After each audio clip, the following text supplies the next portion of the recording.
पूज्य गांधी विजयराम स्वामी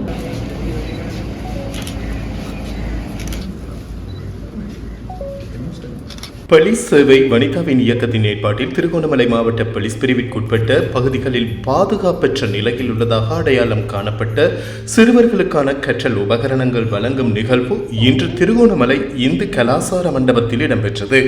குறித்த நிகழ்வில் போலீஸ் சேவை வனிதா இயக்கத்தின் தலைவர் அனுஷா வீரசூரிய, கிழக்கு மாகாண பிரதி போலீஸ் மா அதிபர் வர்ண ஜெயசுந்தர, திருகோணமலை மாவட்ட பிரதி போலீஸ் மா அதிபர் எம்ஜிஎல் திசாநாயக்க மற்றும் பல போலீஸ் அதிகாரிகள் பங்கேற்றிருந்தனர்.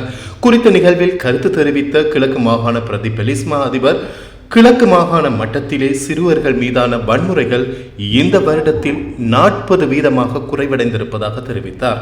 அது மாத்திரமின்றி கிழக்கு மாகாண மட்டத்தில் பாதுகாப்பற்ற சிறுவர்களாக அடையாளம் காணப்பட்ட சிறுவர்கள் தொடர்பில் தாம் தொடர்ச்சியான கண்காணிப்பில் இருப்பதாகவும் அது தொடர்பான பாதுகாப்பினை உறுதி செய்யக்கூடிய வகையிலான வேலை திட்டங்கள் தொடர்ச்சியாக முன்னெடுக்கப்பட்டு வருவதாகவும் அவர் இதன்போது சுட்டிக்காட்டினார். அத்துடன் 5641 சிறுவர்கள் பாதுகாப்பற்ற நிலையில் அடையாளம் காணப்பட்டுள்ளதாகவும் அவர் மேலும் தெரிவித்தார்.